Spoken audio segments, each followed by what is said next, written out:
12 বছরের একটি ব্যর্থতা ছিল হচ্ছে সাগর এবং রুনির যে মার্ডার কেসটা রয়েছে সেটির ব্যাপারে আপনারা জানেন যে 111 বা 113 বার সময় নেওয়া হয়েছিল শুধুমাত্র পুলিশ রিপোর্ট জমা দেওয়ার কারণে।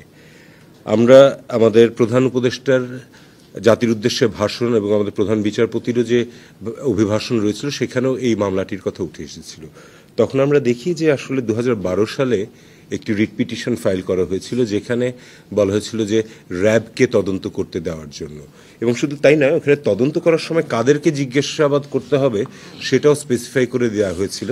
বিচারপতি এইচ.এম. শামসুদ্দিন চৌধুরী মানিক এবং বিচারপতি জাহাঙ্গীর হোসেন অর্ডার দিয়েছিলেন যে এটাতে তদন্ত করার সময় প্রশ্ন করতে হবে হচ্ছে আপনার অ্যাকাডেমিশিয়ানদেরকে, জার্নালিস্টদেরকে, এনজিওদেরকে, এবং এদের মাধ্যমে তদন্ত করার কথা বলেছিলেন।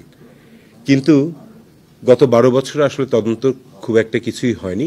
খুবই সিম্পল একটা রিজন যে যাদেরকে এই রিটটা করে চাওয়া হয়েছিল যে তারা তদন্ত করুক, that is rapid action battalion RAB, তাদের তদন্ত করার কোনো ক্ষমতা বা তাদের তদন্ত করার কোনো এক্সপার্টিজ কখনোই নেই। র্যাপিড অ্যাকশন ব্যাটালিয়ন হচ্ছে একটি অপারেশনাল ফোর্স, তারা এনফোর্সমেন্টের কাজ করতে পারে কিন্তু তারা তদন্তের কাজ করার জন্য মোটেই ইকুইপড ছিল না। এবং এই বিষয়টি নিয়ে কখনোই আমাদের আদালতেও এসে বলা হয়নি যে র্যাব এই মামলাটি তদন্ত করতে পারবে না। গত 12 বছর ধরে এভাবেই মামলাটা ঝুলেছিল। তো আমরা বিভিন্ন এজেন্সির সাথে সবার সাথে কথা বলে আজকে আদালতের কাছে আর্জি জানিয়েছিলাম যাতে তদন্তকারী যে সংস্থা রয়েছে সেটিকে পরিবর্তন করে স্বরাষ্ট্র মন্ত্রণালয়ের কাছে দায়িত্ব দেওয়া হয় যে অতি শীঘ্র একটি উচ্চ ক্ষমতা সম্পন্ন টাস্ক ফোর্স তৈরি করবে যেখানে বিভিন্ন এজেন্সির সদস্যরা থাকবেন যারা এইসব ক্রিমিনাল ইনভেস্টিগেশনে অথবা জিজ্ঞাসাবাদে সব কিছুতে পারঙ্গম। এবং আমরা নিজেরাই বলেছি যে একটা সময় সীমা নির্ধারণ করে দেওয়ার জন্য যার মধ্যে এই মামলাটির তদন্ত রিপোর্ট ফাইল করা হবে।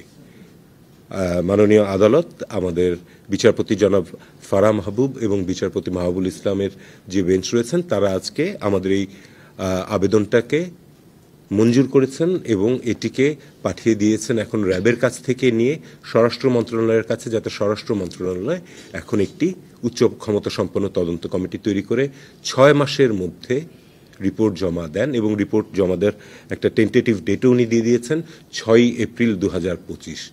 আমরা আশা করব এবং আমাদের বিশ্বাস রয়েছে যে এই দীর্ঘ সময় ধরে যে মামলাটি তদন্তাধীন অবস্থায় ছিল এই নির্দিষ্ট সময়ের মধ্যে আমাদের এই বর্তমান সরকারের যেটি প্লেজ রয়েছে আমরা এই তদন্ত শেষ করে একটি প্রতিবেদন জমা দিতে পারব।